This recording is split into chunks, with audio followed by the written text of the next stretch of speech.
नमस्कार, ये आकाशवाणी शिमला है। अब आप राजकुमारी चंदेल से कोविड-19 पर विशेष समाचार सुनिए। प्रधानमंत्री नरेंद्र मोदी आज शाम वीडियो कॉन्फ्रेंस के जरिए सभी राज्यों के मुख्यमंत्रियों से बातचीत करेंगे। इस दौरान कोविड-19 की स्थिति और टीकाकरण की तैयारी पर चर्चा की जाएगी। राष्ट्रव्यापी टीकाकरण अभियान इस महीने की 16 तारीख से शुरू होगा। राष्ट्रीय नियामक भारत के औषधि महानियंत्रक ने 2 टीकों कोविशील्ड और कोवैक्सीन के आपात इस्तेमाल की मंजूरी प्रदान की है। इन टीकों को रोग प्रतिरक्षण की दृष्टि से सुरक्षित समझा गया है।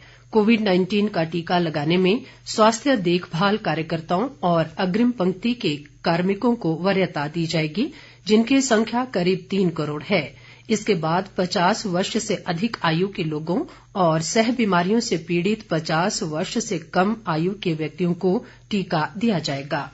केंद्र सरकार ने कहा है कि वे राष्ट्रव्यापी कोविड टीकाकरण अभियान शुरू करने के बारे में राज्यों, केंद्र शासित प्रदेशों और अन्य सभी संबंधित पक्षों के घनिष्ठ सहयोग से पूरे जोरों से तैयारियां कर रही है। स्वास्थ्य मंत्रालय ने कल राज्यों और केंद्र शासित प्रदेशों में कोविन सॉफ्टवेयर के संचालकों के साथ वीडियो कॉन्फ्रेंस के जरिए बातचीत की।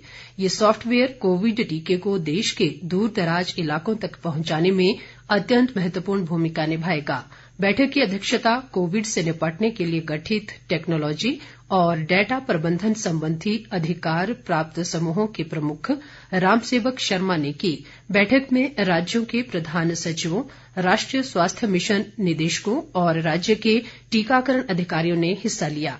इस बैठक के दौरान कोविन सॉफ्टवेयर के बारे में राज्यों और केंद्र शासित प्रदेशों के फीडबैक के साथ साथ इसके उपयोग और टीकाकरण पूर्वाभ्यास से प्राप्त जानकारी के बारे में विस्तार से चर्चा हुई। प्रतिभागियों को संबोधित करते हुए रामसेवक शर्मा ने कहा कि भारत का कोविड टीकाकरण अभियान दुनिया में अपनी तरह का सबसे बड़ा अभियान होगा।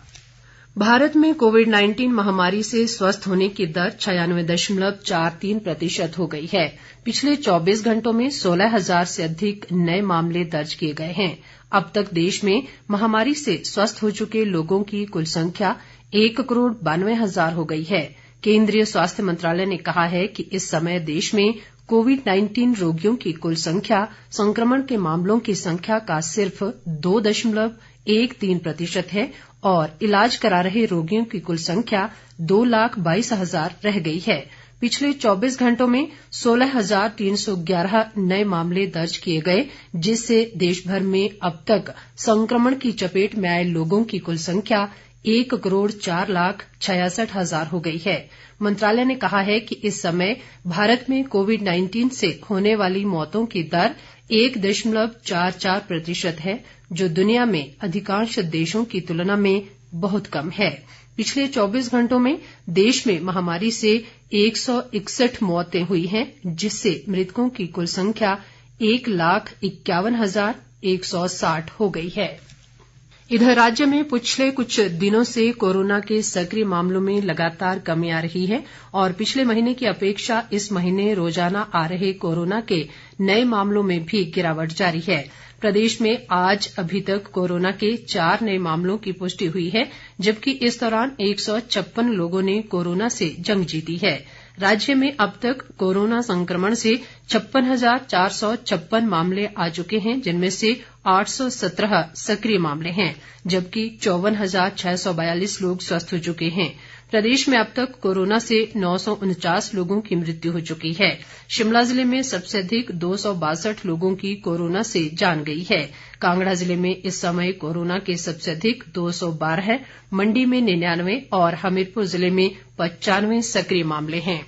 केंद्रीय शिक्षा मंत्रालय ने कोविड महामारी के कारण विस्थापित हुए बच्चों की पहचान करने, स्कूल में उनके दाखिले और उनकी शिक्षा जारी रखने के बारे में दिशा निर्देश जारी किए हैं। मंत्रालय ने कहा है कि कोविड-19 महामारी की वजह से स्कूल छोड़ चुके बच्चों की शिक्षा जारी रखने के लिए प्रत्येक राज्य और केंद्र शासित प्रदेश को रणनीति बनानी चाहिए। इसके साथ ही ये समाचार बुलेटिन समाप्त हुआ। नमस्कार।